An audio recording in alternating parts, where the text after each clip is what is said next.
大家好，我们这节课呢要画的是4尺3开的啊，我这下面是一个4尺3开的，我这个是带挂轴的啊，其实这个挂轴的这个也不错啊，不用装裱了，装裱一个也得好几十啊，这个是刚15和15一张啊，这带挂轴的啊，觉得挺好的啊，我挺喜欢用的。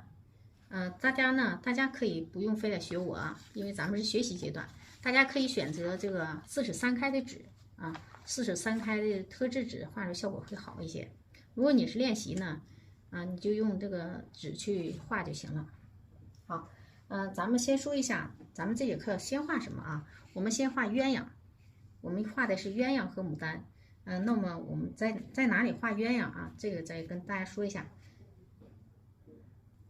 我现在拿出一张纸，给大家大致说一下这个位置吧啊。上面那个牡丹我还没想好，我大概初步设想一下是这样的。我们这个鸳鸯呢是在这个画面，我把它折成9宫格式啊，6个格吧，9个格太麻烦了，我把它折成6个格式啊，然后呢，我们好教大家这个位置在哪啊。鸳鸯在什么位置呢？在这里一个，在这个1/3处啊，下面一点，第一个啊，在这里，这块一个鸳鸯，这块一个鸳鸯啊，然后呢，往前一点，跨过这中心线啊，在这里还有一个鸳鸯，这块是个母鸳鸯啊，这是2个鸳鸯啊。这块呢底下呢是什么？是石头。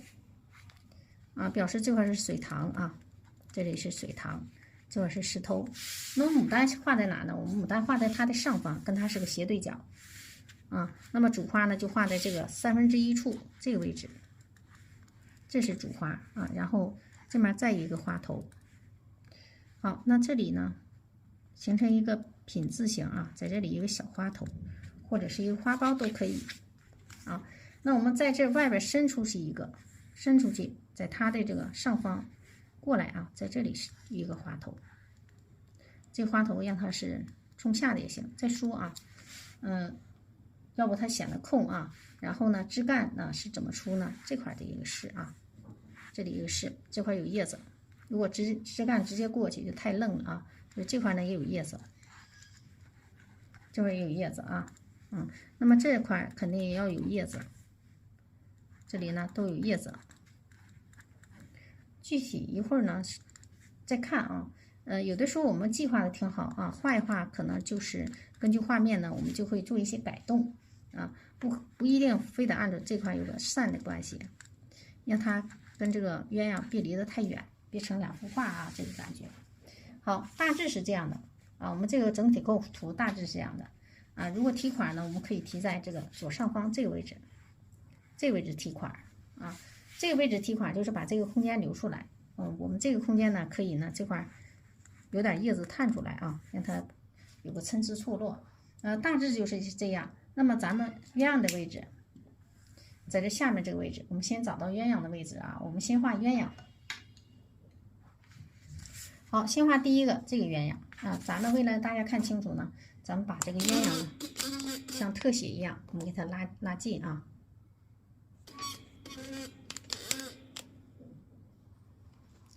那么具体位置咱们还是要给大家拿个尺量出来，然后我们拿个尺量一下，我也是在找这个鸳鸯的位置鸳鸯呢在这个最下格的这个大约1半处啊，那么我们就具体给大家量一下离边呢大约是有18公分吧，这样，然后离近最底边呢是大约是看一下啊，大约也18公分。就在18公分的位置啊，我们去画它，大约是这个位置，这个位置啊，18公分有点小，20公分吧，再往前一点啊，20公分这个位置啊，我们点个点啊，这是起立鸳鸯的头部的地方。好，那么咱们现在就开始画，还是要再拉近一点，让大家看得清楚啊。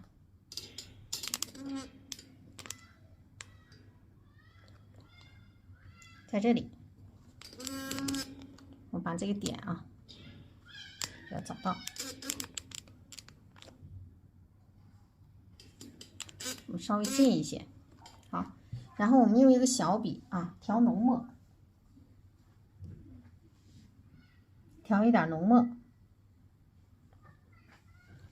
先画他的眼睛。这个眼睛呢，不要给它画成这个很死，我们要给它画的断断续续的啊。它的眼周呢就是不明显啊，所以我们要画的时候就是不让它这么明显啊，这样的啊。它这个眼睛可不小啊，不算小啊，就这样就行啊。你看我没有给它圈死啊，然后呢，眼仁呢要想画的有神啊，这必须得有光，这样呢它才显得有神。好，然后嘴呢不能画平常的嘴啊，它是扁嘴的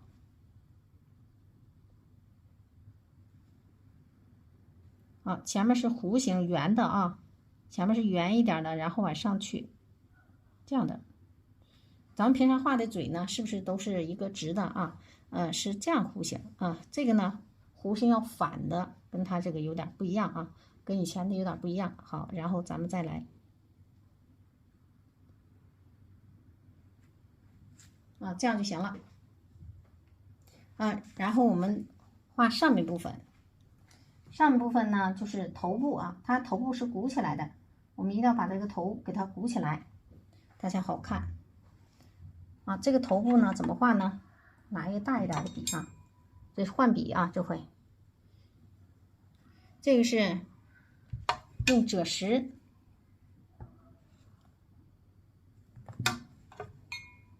少来一点赭石啊，然后加墨，调一调，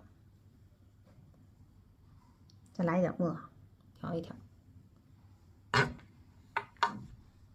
好，我们在它的上方，在这里位置啊，往下走，好，然后直接虚过来，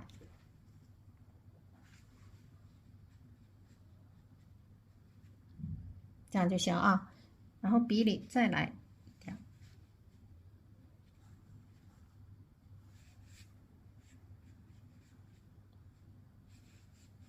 这样稍微插过来啊，底下越来越浅啊，给它虚一点，插过来啊。那么这块更浅，这块留白啊，不都是啊那个这个颜色啊，又有点白色，留白。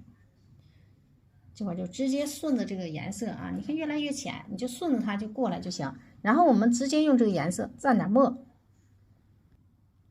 啊，蘸点墨之后，我们把它的下巴处啊这块画出来。这时候这个笔呢不能画的太实啊。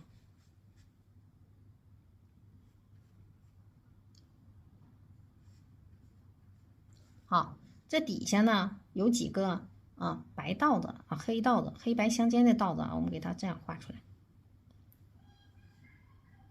要别给它画齐了啊。好，然后它的后背，我们画一下它的后背啊，用墨，这回颜色也变啊，蘸浓墨。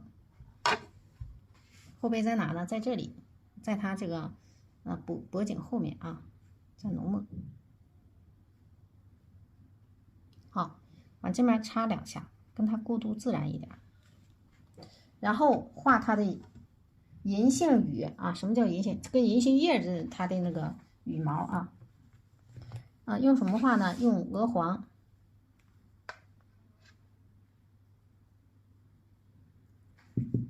画个大点的笔啊，我们用这个给它调成色阶，中号白云笔啊，用鹅黄。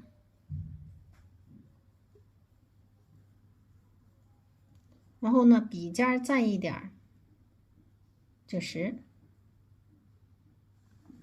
啊，这个银杏叶呢，在它这个背部的后面，在这里画啊，一笔、两笔啊，三笔、四笔，往下按啊，别画太齐了啊。好，再来，让它自然一点啊。我们再来一个啊，在它的后边还有半拉啊，把这个呢再宽一点。好，然后在它的后边还有半拉，是另一面。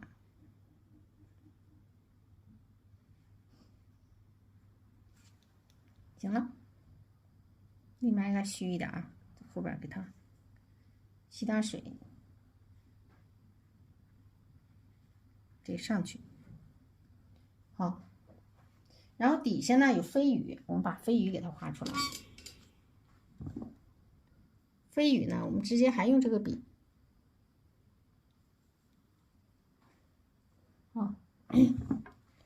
啊，在这个它的这个银杏羽的后面啊，我们给它画出飞羽来。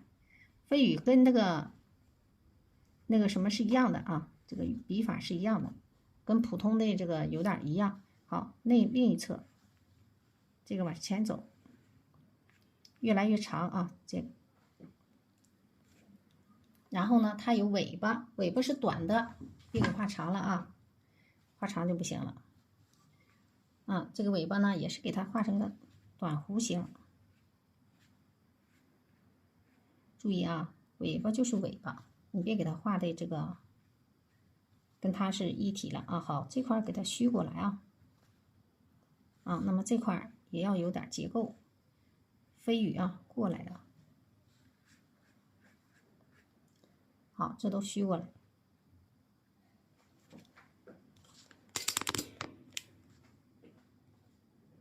然后这后边这是有墨啊，给它接一下。行然后把这个位置脸儿啊，我们用藤黄来染一下，换个笔啊，用藤黄染一下脸儿。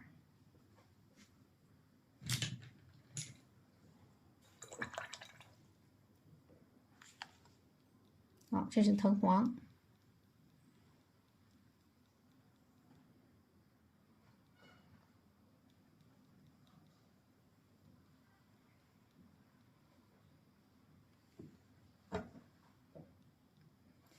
这个藤黄这个颜色呢，你不能给它调的过于这个重啊，我们给它染的时候也要让它这个浅浅的。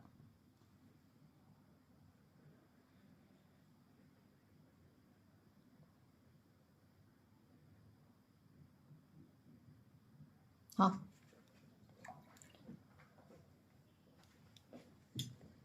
然后这里给它接上去啊，插过来，你得表示它有脖子这么接上去就行。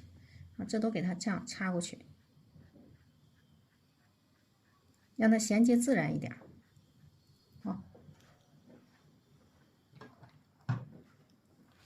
好，底下呢，我们给它画出来，它是在陆地上那么底下就要有一点颜色，我们用浅赭石，很浅的赭石的颜色给它虚下去。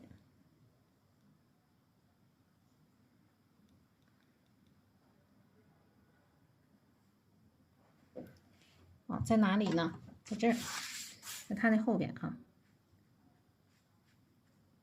但是后边呢，这块就然后它前边这里呢，用浅墨色，它这个身体好几接骨颜色，浅墨色加一点深赭石，就这样的，前面加深但是要淡，别给它调浓了。这位置呢，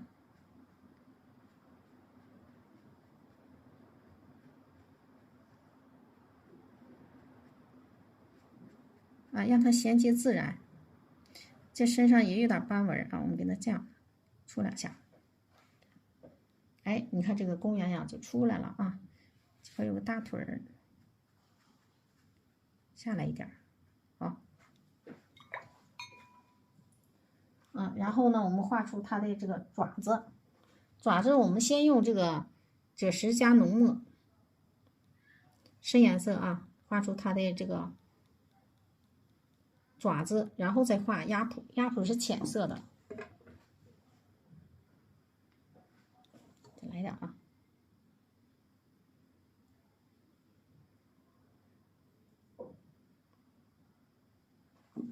好，我们把这个第一个爪子，我们表示它是后边的搭过去的啊，它是2个爪子，它的重心在这里啊。注意呢，我们先画里边的吧。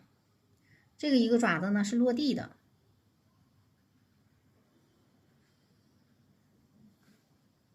好，后边这爪，前爪，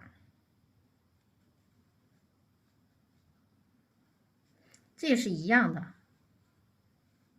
然后我们给它画上鸭蹼就行啊，这是一样的，这是在另一侧啊。那么这一侧呢，我们让它是收起来的啊，抬起来了，这个腿抬起来了，在后边露出来一点啊，这块再抬起来，好，这个前面再长一点啊。然后我们用这个赭石来画出它的鸭蹼，它跟鸭子这个爪子和嘴很像的啊。鸭蹼这块给它这么连上，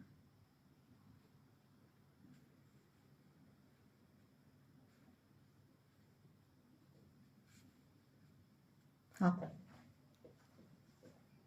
然后用点深颜色稍微给它插过来一点啊，它就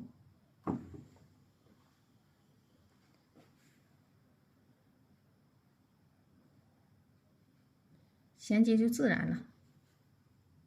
好，就这样啊。这一个啊还有点这个公的鸳鸯就差不多了啊。那我们现在呢，把这个公鸳鸯的嘴染一下。嘴呢，我们给它染成淡赭石吧。其实染成染成猪标色也好啊，有点那颜色稍微有一点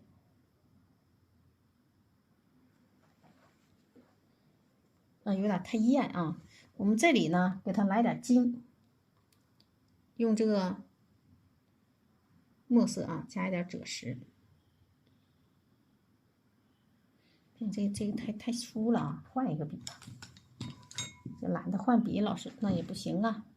好，我们加一点赭石和墨，这个颜色啊，勾一点它的金。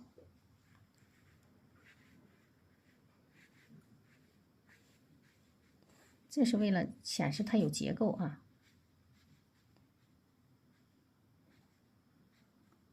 行啊，就这样啊，这块来点点，它身上有花纹，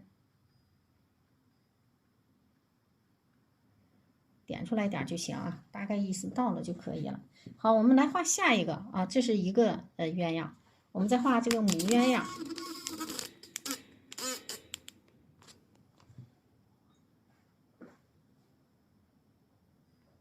母鸳这个位置呢，就是它是趴着，就是说它俩不一般高，但是呢水平线差不多啊，所以我们要找好母鸳鸯的位置呢，就是头比它高略低啊，比它高去，头比它略低啊，回头的。好，我们先用浓墨呢把它的嘴画出来，在这里啊，再离它远点距离，在这里把它的嘴画出来。嘴在这块啊，它的嘴呢要注意，它也是跟鸭子嘴很像啊。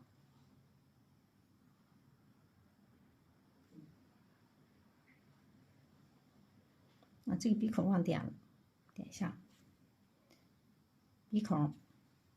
好，那么这个呢，下嘴有那么一点就行啊。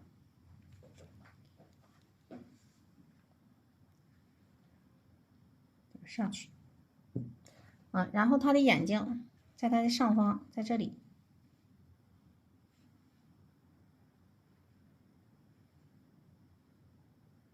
也是不要给它画太实了啊。眼仁儿，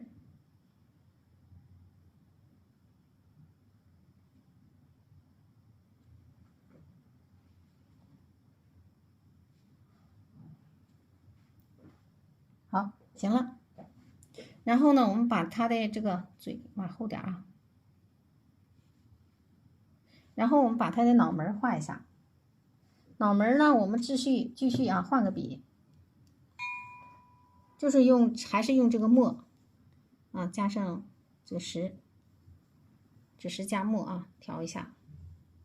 母鸳鸯它不好看，它就是墨色为主啊，我们画的时候注意啊。好，然后深插过去啊。母鸳鸯是平头的，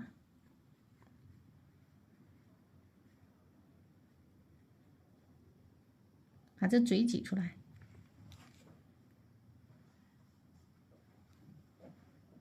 好，然后剩下的我们用浅色来画啊，先把这个画出来。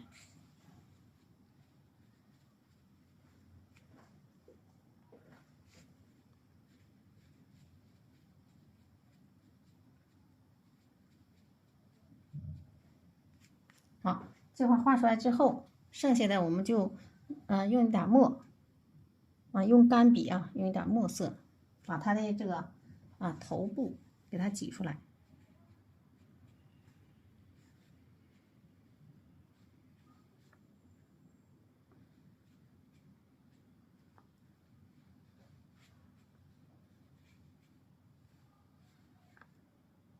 扫过来就行啊，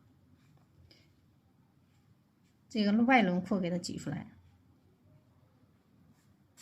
这块千万别画实了。然后我们继续在它的下方继续扫两笔，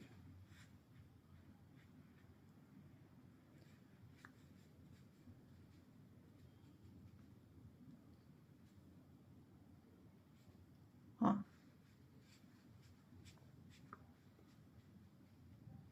嘴给它挤出来，就它嘴啊，给它挤出来。好，往后扫，这是表示它的后背啊，这块呢有一点翅膀的纹理，不整多了啊，有一点翅膀的纹理。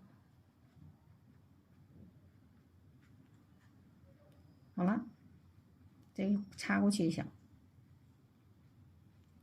虚接，你别给它实接啊，不该实的地方你就不要实了。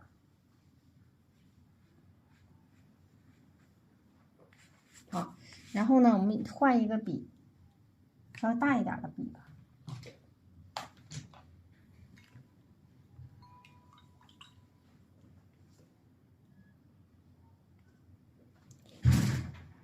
用一点这个赭石呢，我们给它变淡啊，来点水，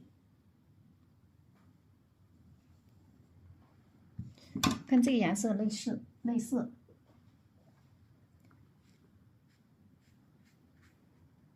插过来，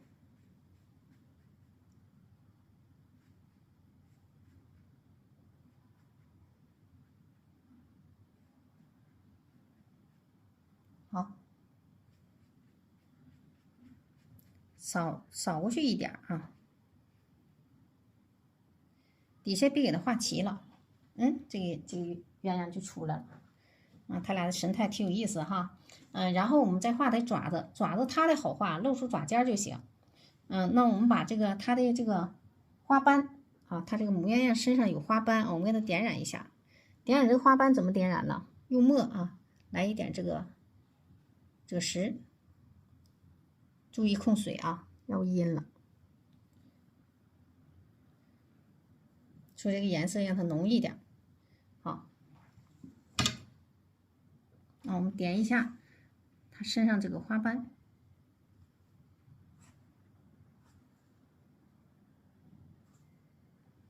别都点啊。好，那么这里呢有点这个齐啊，我们给它再往外拓展一点。好，然后把这个母鸳鸯也染一下，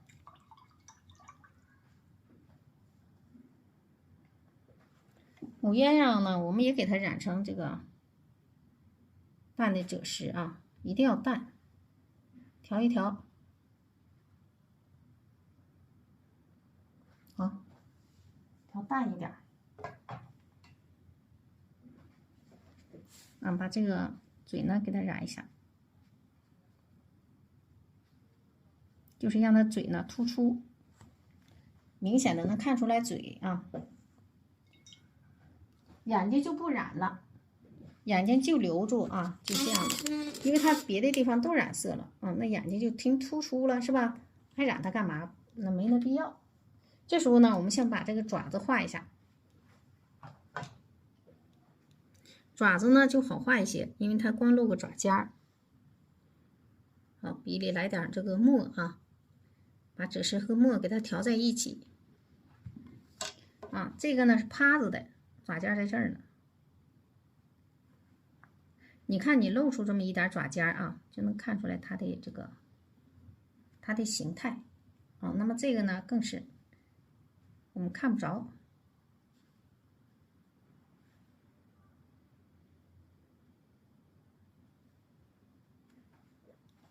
就是露出这么一点爪尖啊，这个可以长一点，顺着它身体的势。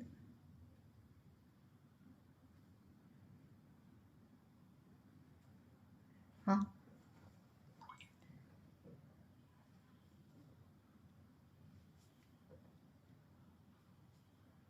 稍微的让它这个有一点点这个赭石的颜色，给它来一点点压谱，不来也没事儿啊。阴了，因为这个笔的颜色有点这个薄啊，就这样就行。好，那么这个2个鸳鸯画完了，然后呢，我们把它的这个环境画上啊，我就稍微的远一点，推远啊，再推远一点。好，这样我们把它的这个石头啊什么的画上。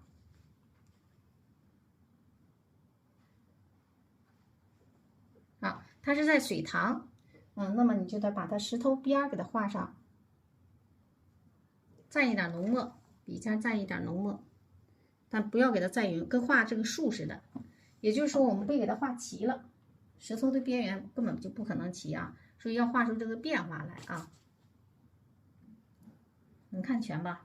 好，在这个位置，我们画石头的时候要有个提按顿挫，你看，这样它画出来这个石头呢，它才显得这个边缘啊比较自然。好，然后再来，也是要有个提按顿挫，搭边儿。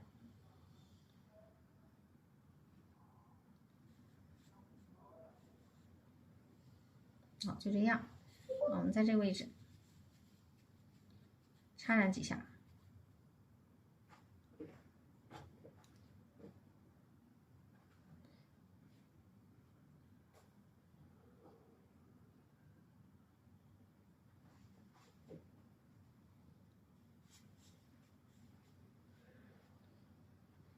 来点这个结构啊，剩下的我们给它变成平面，你这么插个平面啊，这就行。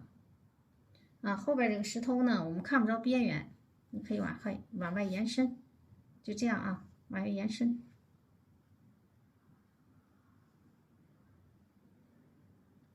好，也是要把这个后边这个给它插一下，这样表示这个地啊。好了，然后呢，我们点点拍点儿。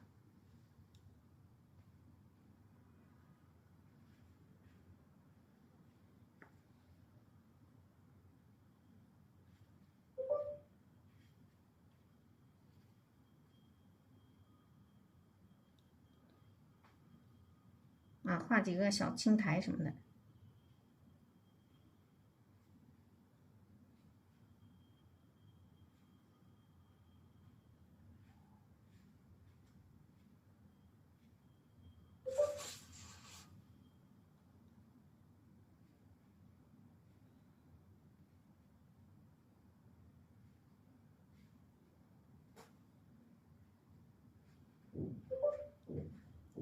上面也有。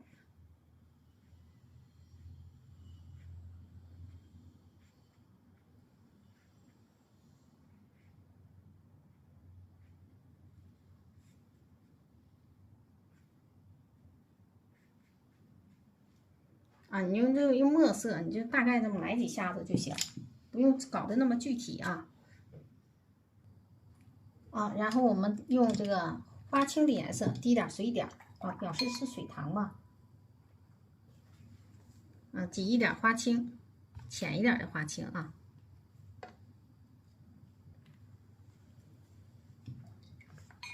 好，这个花青的颜色我们稍微给它调一调。给它调的很淡很淡很淡的啊，再淡，继续淡，越淡一点越好啊。好了，就这样的啊，淡一点的颜色，我们把它这个点点点儿，表示水塘。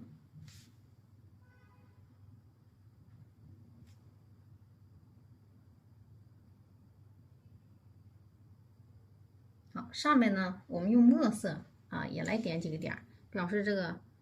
它湿地有水有水印湿的。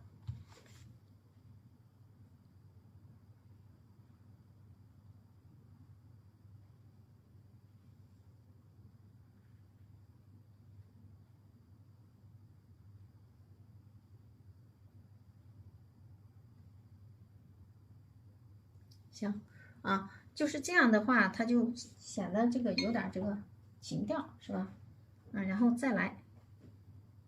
底下再来2个点成这个这样点儿，好，这就可以了。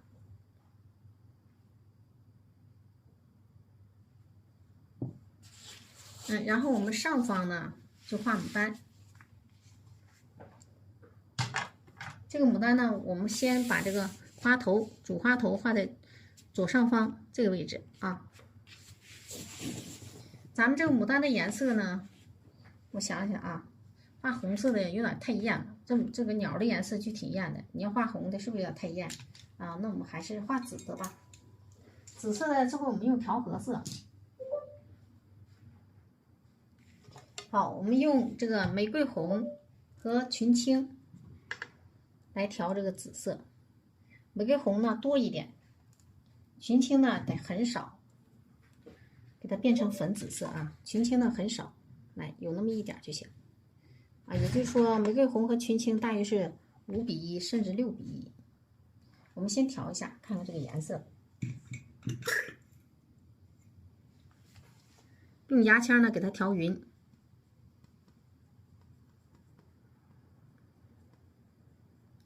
这个紫呢就是有点透着一点粉因为这个群青少玫瑰红多它这个颜色呢就偏粉一些。好，这样就行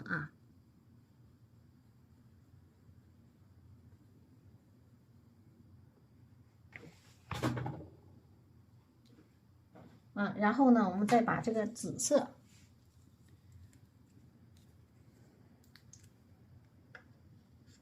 挤在盘子边上紫色用的少，我们不要挤的太多然后是胭脂，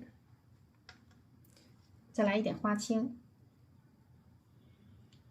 这是用来这个试颜色的部分。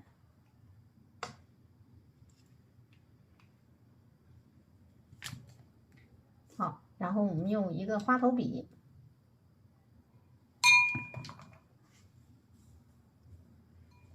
这个我们就用一个紫色系的花头笔这是紫色系的花头笔，我们先把它浸透。好，然后刮一刮。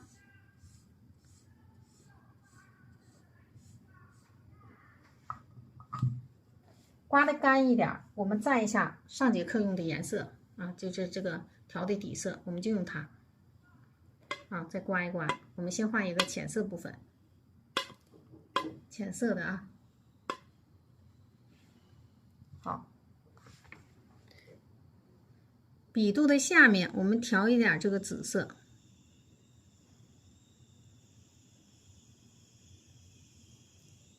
然后笔尖处再来一点这个深紫色。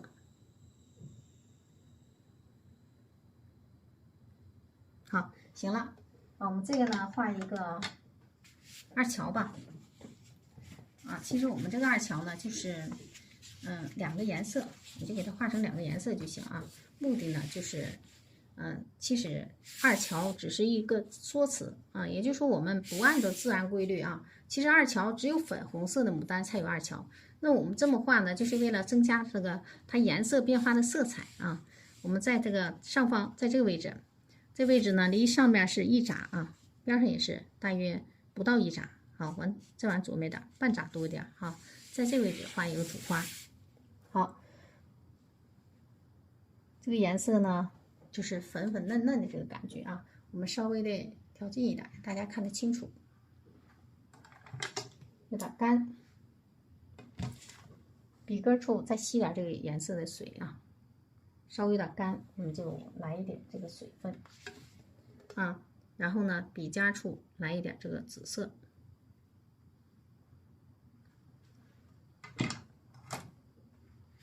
这是浅色的部分那么我们把它画成一个往左的这个动势。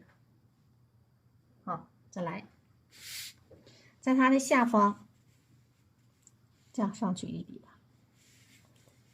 好，在这个位置再来一笔然后去填这个空有空你就填。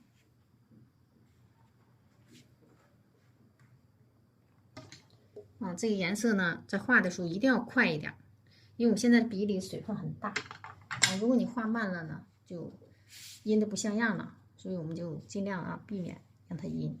好，下方再来，往左，把这个方向运笔的方向改变，就是实际上就是花瓣在改变形态。如果你都顺着一个势来，它就不好看了。好，到这程度了，我们现在呢要把这个花头呢，深颜色的部分要给它镶嵌进去了。在这之前，这个是个斜坡，我们要破一下。好，那么感觉是不是差不多了那么这里呢，我们再来几笔呢，浅色的给它先垫底这个你画不画出层次都没有关系。这块呢是用来这个回笔的。然后我们现在画深颜色的部分。深颜色的部分，我们给它加深、加浓、加重了，多调一点这个浅紫色浅紫色调完之后我们调紫色。紫色呢，我们给它调在1厘米半的地方，这是紫色一定要给它揉匀然后呢，再把这个胭脂调在1厘米之内。胭脂调在1厘米之内最后呢调一点花青。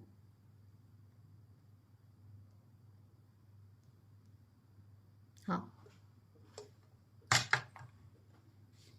我们刚调完颜色，刚补完水，这个颜色肯定是里边水分比较足。这时候如果我们去直接画，就阴的不像样了。我们要把这原来的水分给它吸一吸然后呢，我们先画这个没有伏笔的地方怎么办呢？在这个外侧先画一笔这是为了试探我们这个笔里的水分好，然后继续画，这颜色一下就重下来了，对吧？好，然后这一笔我们给它跨过去，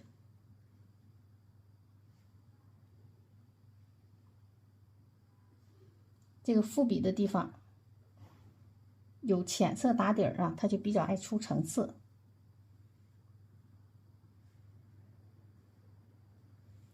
好，这里也给它伏笔这种回笔好，笔尖处再来一点紫色、胭脂、花青，笔尖的颜色加重好，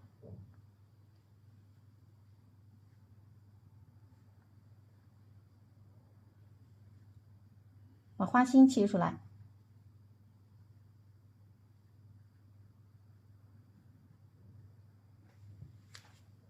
再吸一点这个水。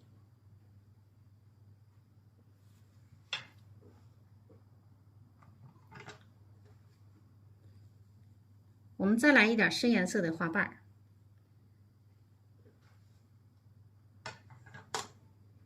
好，继续往下看。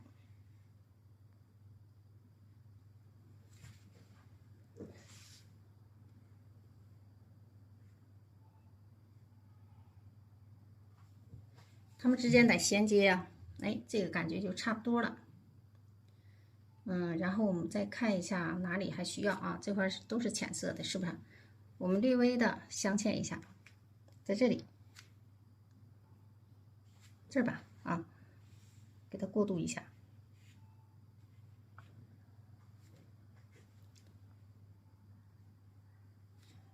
好，那么上方这里要不要来呢？我看一下啊，感觉可以了，不用再来了。行了啊，这朵花就这样。然后我们感觉这个大小呢不太够似的呢。我看一下啊，给大家量一下，感觉有点小啊，不过呢，跟这鸳鸯比例还行啊，16，这14，稍微有点小啊，有点小怎么办？这块扩一笔吧。啊，这回这大小就差不多了啊，这底下呢我们再往下来一点，让它这个下面探下来点啊。行，这样行，好，就这样啊。这个呢，有深有浅啊，这搭配起来看着舒服就行。然后我们在它的左边，再来一朵，这朵呢就是紫色的为主啊，深颜色的花头啊。我们首先呢把浅紫色给它调在笔里，然后呢我们再调这个深紫色的时候，我们多调啊，给它调在笔肚。给它加深，这时候呢，我们把这个胭脂调在1厘米半的位置，最后我们调一点点这个花青，花青调在5毫米之内，颜色呢略微变深了。我们在哪个位置呢？在它上方这个位置啊，画一个花头啊，这个花头呢是在这儿，在这个位置啊画。好，那么现在。这个花头呢，我们画一个向右的、偏右的啊。咋整呢？这块有一个毛毛。好，颜色厚重一些啊。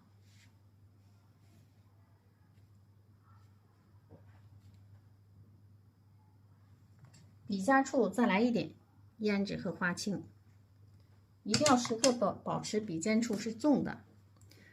这个颜色呢，虽然是现在看上去比较重，但是这个颜色真的越干了越好看。好，我们往这里边挤过来，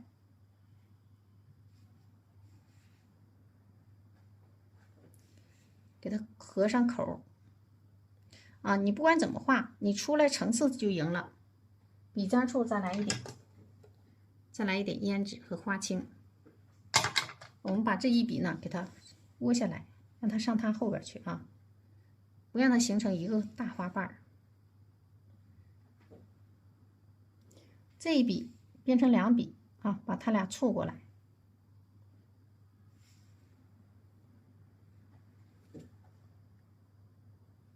好，接出来花心。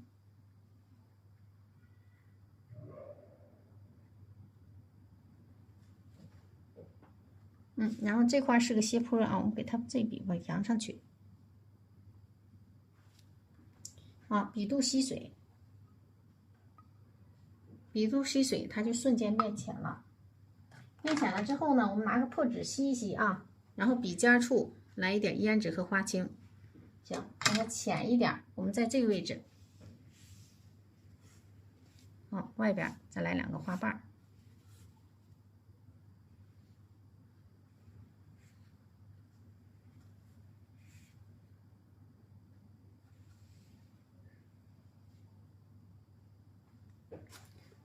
这就行了。然后我们现在画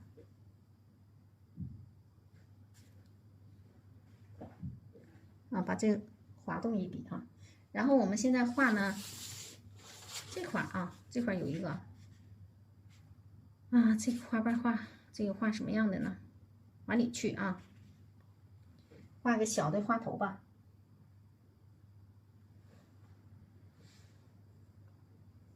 好，笔肚吸点水。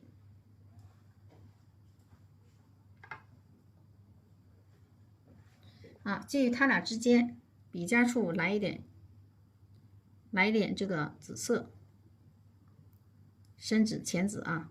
最后呢，来一点胭脂和花青，但是呢，不要太深啊。在这个位置呢，来一个小花头，这个花头呢是在它后边。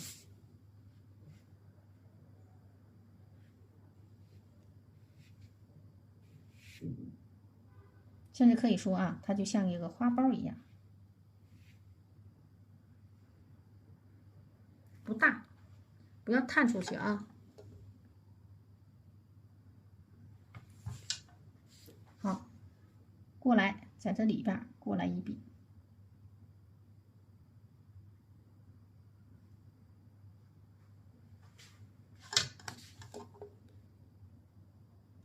在它的后边啊，反过去把这个花瓣给它挤出来，表示被它反压着。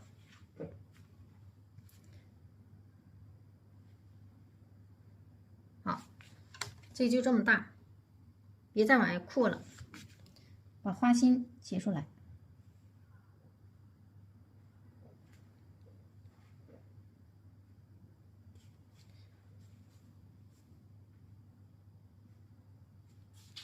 好，这么大就行了。然后底下这里我们可以来一个，来一个什么呢？这有花苞了啊，可以不来花苞了。在这儿有点齐了啊，探出来点。有的时候我们在这个往往要画下一个花头的时候，哎，发现问题了啊！发现问题就一定要解决问题啊。好，笔出外迹啊，不能齐啊。然后我们现在看这3个方向都不一样啊。那么再来一个，要不要探出去啊？再说，看这情况，好像不大用了。那我们看一下整体啊。我们也是边画边在调整结构。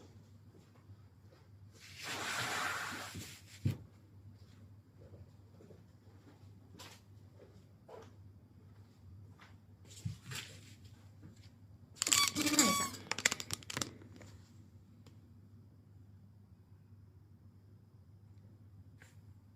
这底下如果再放东西，就离它太近了，所以这底下就不放了。那怎么办呢？我们把这个侧重点呢往上放。那我们要想好在哪提款。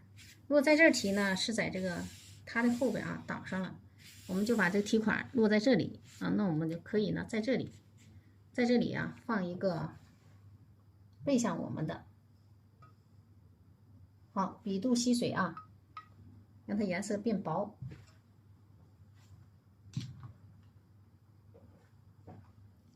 这块呢，这几个花呢，如果是那个什么，就开合关系就会改变了，是吧？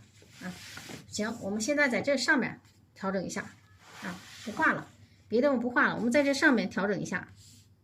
这块呢，来一个小花苞啊，在它的右侧部分来一个小花苞，往上走啊，聚散关系往上走，在左侧，在这个位置啊，顶上去来一个花苞。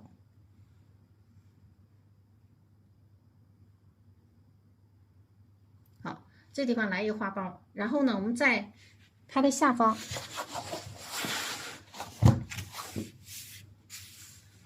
在这里想一想啊，在这吧啊，我们来一个这个背向我们的小花头啊，这个小花头呢，你就直接画出来它的结构就行了啊。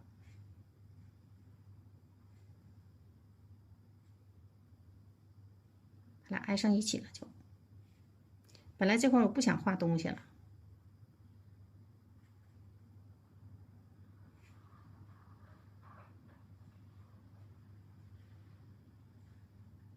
好，再来。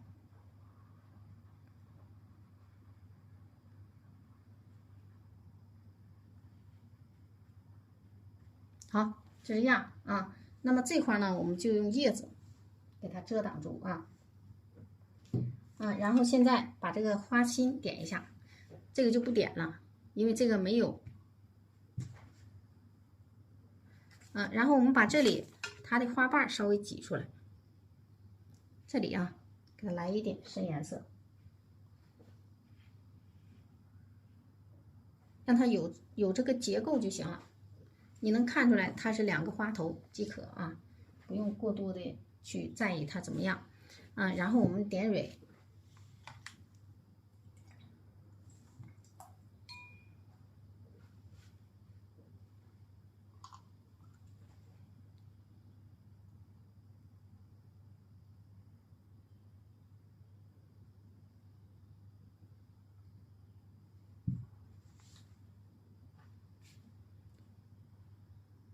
点蕊的时候，我们拉近一点吧。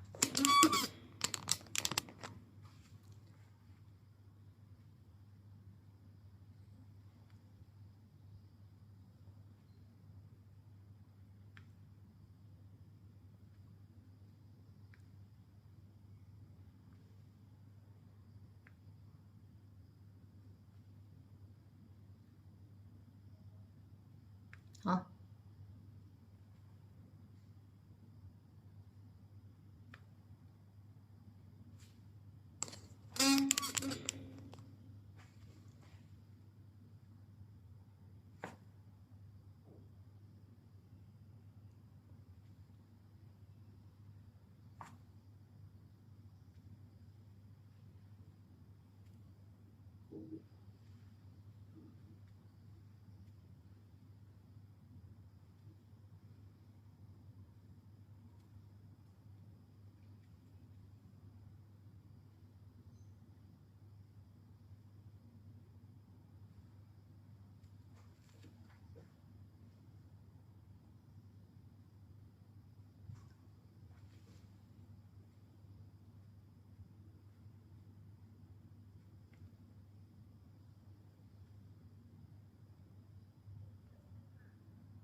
像这个呢就没有蕊，我们不点蕊啊，把这几个蕊点完之后就行。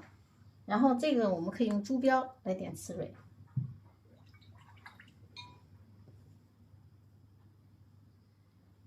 珠标点刺蕊有没有浅色的啊？要不就用一个别的颜色点吧，感觉还是不太显眼。用3青我们用3青点一下刺蕊。我们用一个浅颜色的来点吧。就说你不管点什么颜色，一定要它显眼才行。那用个亮色，好，那就用这个颜色吧，显得亮一点。好，然后咱们现在画叶子。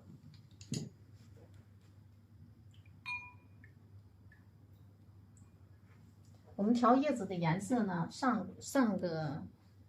个这个课呢有剩的这么多啊，我这是2课连着录的啊，那咱就直接用它来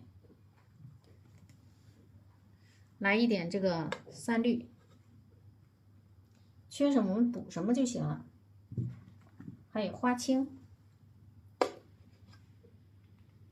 胭脂还有哈，不用补了。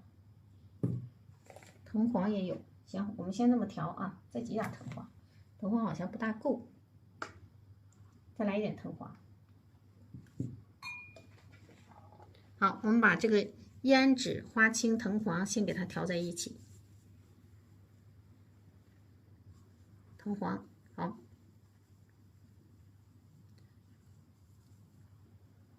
再来一点藤黄。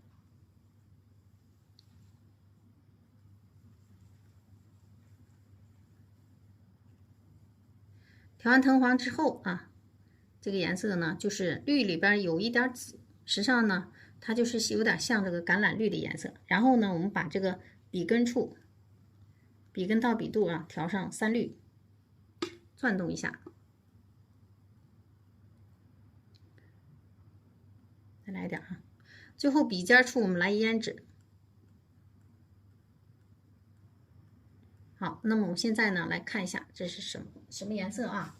首先呢，这个颜色应该是比较重，我们要先给它画底下的部分啊。如果你现在直接画上面部分，颜色重了就不好办了啊。所以我们先画底下这部分啊。好，我们把底下这部分呢，先把这个主花部分底下啊给它画出来啊。这是一组，转动，给它搭过来啊。越这样的画叶子它越好看啊。要给它有个动势上的这个方向变化。好，那么这里我们就是表示它在主花下边的，不能让它这个太显眼啊。好，一组一组的画，行了啊。然后呢，在它的下方要画出叠加，那怎么办呢？在这里啊，来一组。好，这个叠加关系就成立了。好，这个空隙要留着啊。然后我们现在再往底下画这块就行了啊。吸点水，稍微让它有一点这个浅薄啊，在这个外侧啊，吸点水让它往外走，有点浅薄啊。我们在这里也要来一组叶子。好，然后这块再来一组叶子就行了。我们这块要画枝干的啊，要不要来？少来点吧啊。这组叶子呢，我们让它是墨色的叶子，把这块得画出来。先把主要的结构画出来，上面的啊浅色叶子，我们这时候要多来一点藤黄，然后笔尖呢来点胭脂。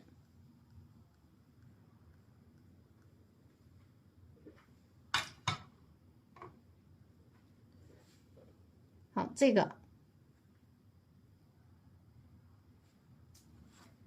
水大呀，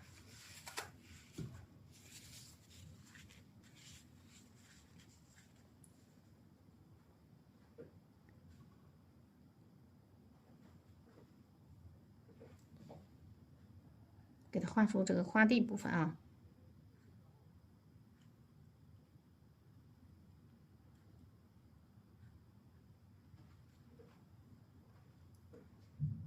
好，然后这里肯定要有叶子，把这个花瓣挤出来，别把它画齐了。就花瓣的形大概这么出来一点。好，这块呢就是表示在它的后边过去的啊。我们在这里稍微的，这里边不要给它堵死了啊。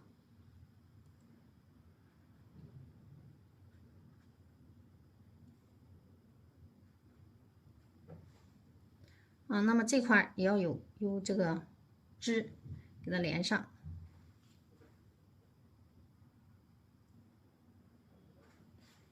直接用这个吧。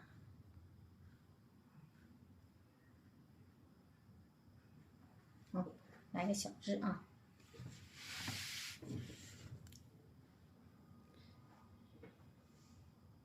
上面也是。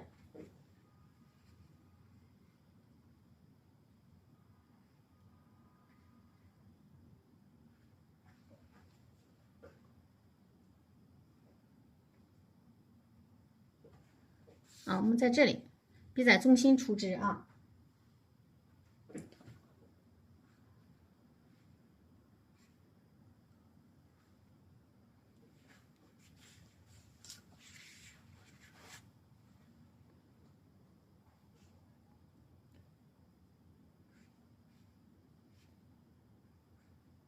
出一点，在这儿我们给它过来。好，然后吸点水，上面直接来点嫩枝干啊，嫩叶子啊，我们上面直接来点嫩叶子。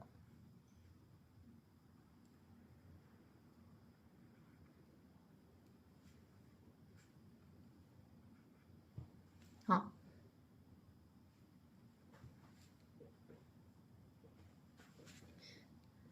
把该勾的叶筋勾一下。呀，我就忘了给它那个调回来了。一画就容易忘啊，调回来了。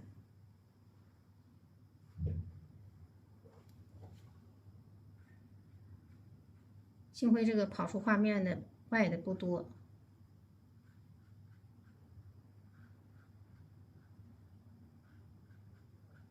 要不说这个调整镜头啊，就容易出现这方面的失误。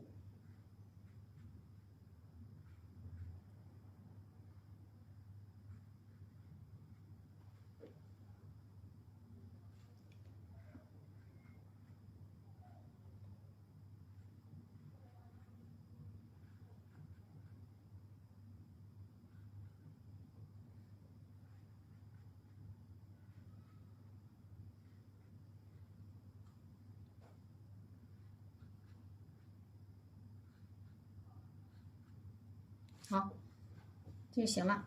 然后底下这部分，我再看啊，要不要我们先画枝干吧？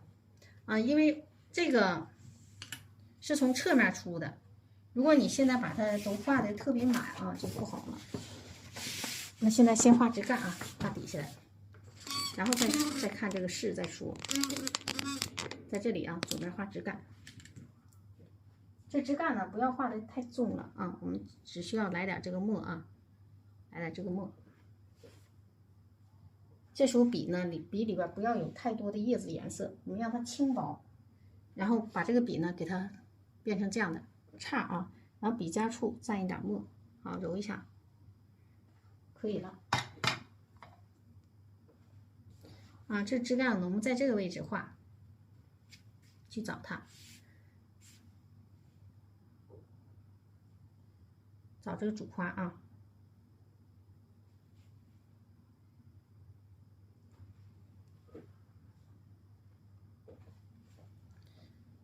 不要给它直接连上去，我们在这个位置啊出一个叉，然后再去找主花去连。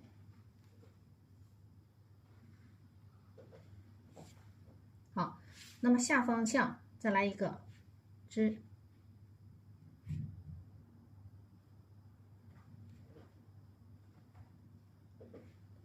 顶上再来一个，跟它挨上啊，这不就有远近了吗？啊，那我们这个枝呢，也要给它，可以在这里边过来，行，就这样啊，然后这个看一下啊，这个在这儿。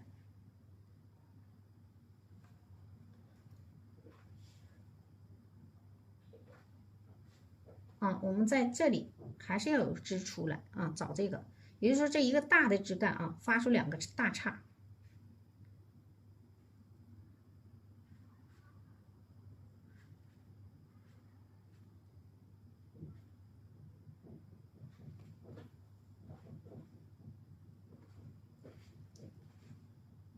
啊，剩下的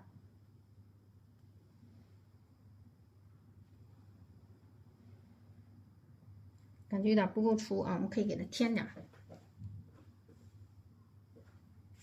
剩下的我们上面给它略微的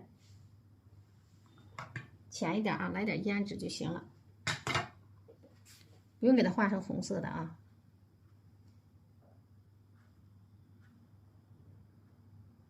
给它进去。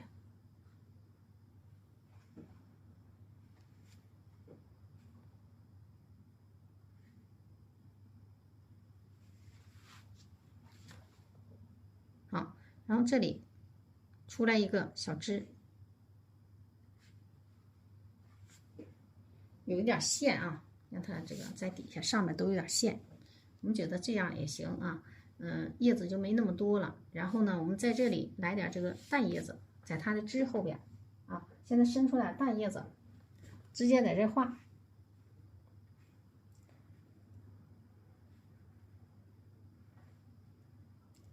在这后边伸出来的。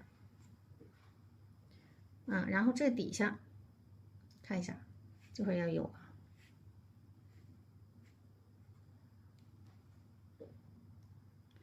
底下也要有淡叶子，往下走。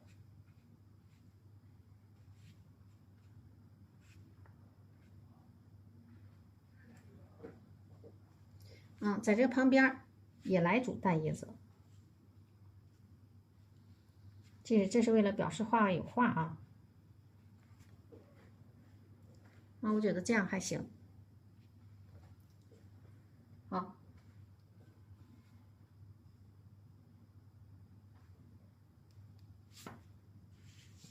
剩下的也是，这块也来淡叶子。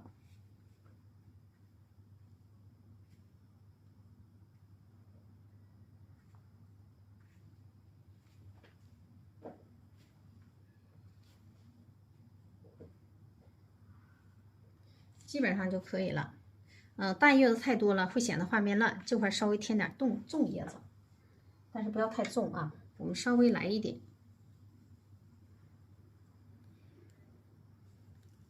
这是3绿啊，笔尖处来点胭脂。如果叶子太少了呢，这幅画呢就显得淡一些。好，行了啊，这个画呢就差不多了。然后我们该点的芽苞点一点，该点的胎点点一点啊。这个是好，把胎点点上。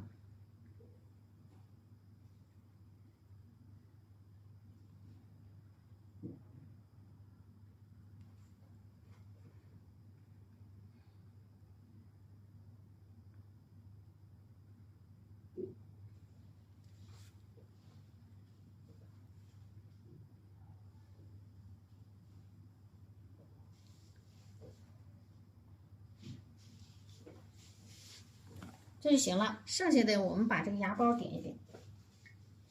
这个芽苞就至关重要了，因为这里边这个小枝杈比较多啊。这个呢，我们给它来一点这个叶子往下走，也就是说这块是平的，是吧？我们把这叶子往下走，让它这跟这个鸳鸯啊稍微有一点八戒，但是不要画重了。我们这个呢就稍微有一点这个颜色就行啊，颜色略微有一点。然后笔尖处再来一点点胭脂。好，在这下方这个位置往下走。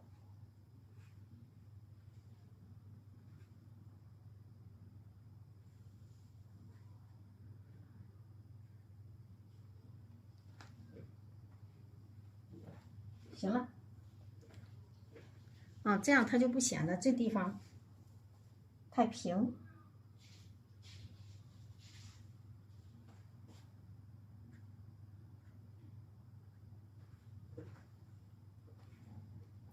点芽苞，剩下就是点芽苞啊，这地方也要给它有一点叶子。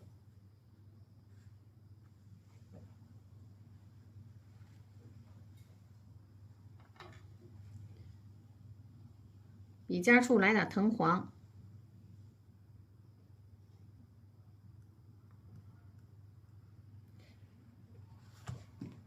这胭脂的颜色是不是有点脏了？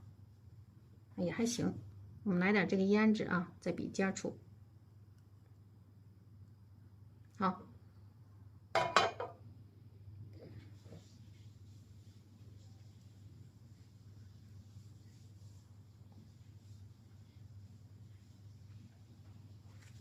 不要都给它点上啊，这个有的时候点多了芽苞也不一定是好事儿。这里边反向点，跟水呢形成一个前后关系。这里呢是一定要点的，这就是典型的芽苞结构。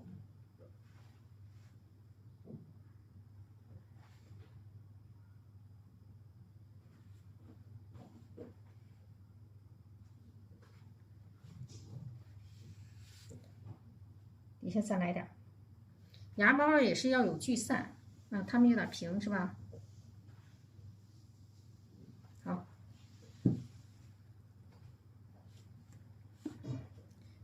看一下。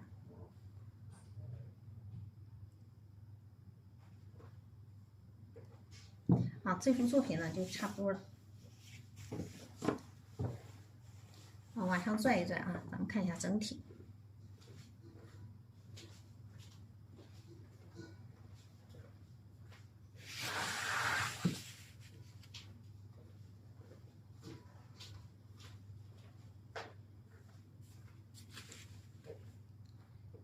我用叶子这个颜色在这上面稍微刷几下青苔。有时候河边呢，它这种有这么一点啊，这个不用刷太多啊。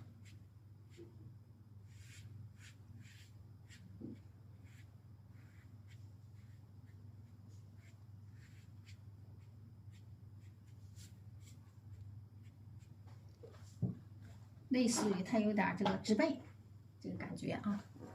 然后咱们看一下这个整体的画面，就这样。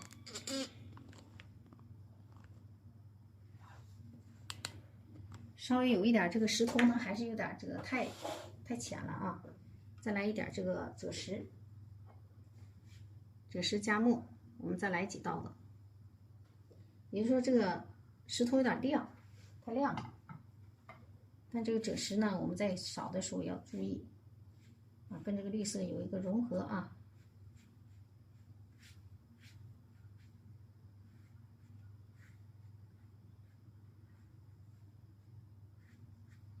好，就这样。底下要是重了的话，它就会出现这个，怎么说呢？石头太亮啊，它就强化了。所以说，我们这石头呢，不能让它过于显眼，它只是起到一个配景作用。好，这节课呢，我们就上到这里，啊，整个这画就画完了。刚才说了吧啊，在哪提款呢？我忘说了，还有这块儿，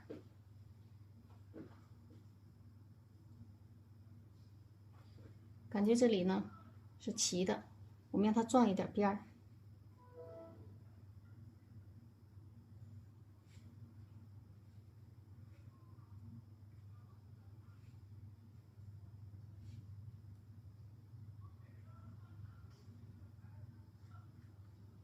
行，就是让它撞一点边儿啊，省得它是齐的。